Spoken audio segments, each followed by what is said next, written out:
Hey, I'm Matt. I'm Chris, we're Unit 6. And a good tour story from us is when Max was sleepwalking around the bus and he was naked, but he had his penis between his legs, didn't he? He was pulling the mangina, Yeah. and he was just like jumping down the side of the bus, sleepwalking, and he had no idea about it. It was awesome.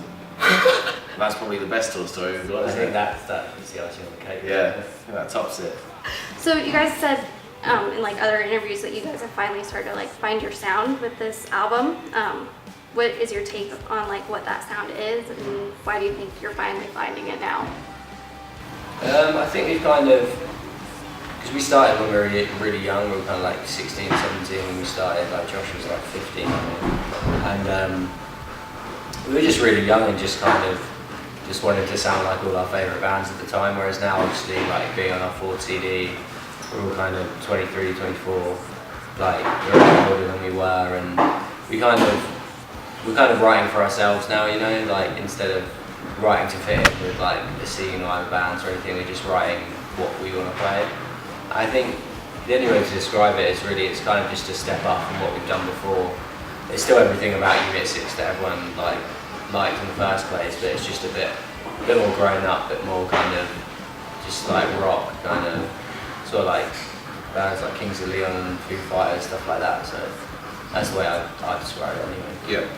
What's like the biggest differences between playing in the US and playing in the UK? Like, are like the scenes really different? Not really. I'd say the scenes are sort of the same. Everyone sort of switched on to the same kind of bands. Everyone, like the bands big in each country.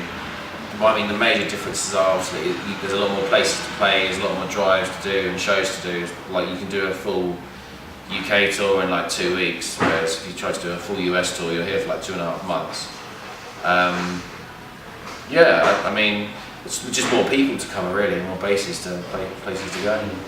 Is like the fan reception bigger or better in one country more than the other? I mean, I think our fan reception is at the moment better in the UK still, but because we've been touring there for like 6 years, so it's just like... It's definitely getting better over here though. This is like our 9th or 10th tour over here now in the last few years, so like it takes a lot more hard work and it's a lot harder to kind of get off the ground and get people to actually realise who you are and stuff, so I think all the hard work's like finally paying off now. So. Yeah. It seemed like you guys just kind of exploded here out of nowhere. Like all of a sudden you guys are selling out venues in days that you were twice the size of your last headlining tour, and like you got all of those Kerrang covers at once. Yeah. What has that been like for you guys? I think for us it's just kind of, like I said before, it's just a sign that all the hard work's paying off, you know, like we did probably like 4 or 5 tours just being like first on, second on, like just supporting other bands, and no one really, you're kind of there just to fill out time before the main band goes on, you know, so like... Yeah, it's our 9th time here, so I mean we've toured it enough, like... Do people finally like... So like, yeah, now people like sort of some places selling, we're doing like 1,000 tickets, some places 600, some places 400, and it's just, yeah, not like 9 times later, I guess it's just finally starting to sort of catch on. Do you guys have any pre-show rituals that you like to do? We have like this little running joke, like we always get in a huddle like every other band and just like wish each other luck or whatever. And we have this silly thing where we say who's men and then we all say amen. I don't know why.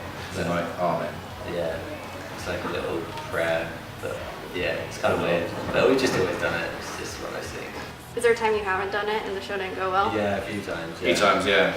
It's normally like everyone's freaking out. Before it used to be a lot more in depth, but now obviously we've played thousands of shows, so it's kind of just like, alright, sweet, do it, get on with it, you know. Yeah. So, yeah. So I know that you guys like doing covers a lot. Why do you like doing them so much? We actually do covers for this thing in the UK called Radio 1's Live Lounge, so it's not, we don't do it for fun, we do it because we have to. Yeah, it's this radio station in the UK, and we do covers for them really, so that's why we do that. It's cool. They're good fun. Yeah, we do enjoy it. What was the last one we did? We did Avicii, Wake Me Up. The last one we did a few weeks ago, which was cool. I went out live on their radio station, which is like the biggest radio station in the UK. It's just nice to take a song that you think's a bit shit, or a song that you don't think like that. There's kind of like scope to turn it into a different song, you know, like we like doing that and just changing a song completely to being like our sound as if we were to write it kind of thing, so that's the fun bit about it. Do you guys have a favorite one that you've done so far?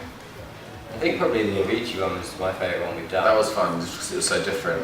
Yeah, because that song is kind of just a big like dance tune, so to do it kind of acoustic and strip back, it just changed it a bit. So. Yeah.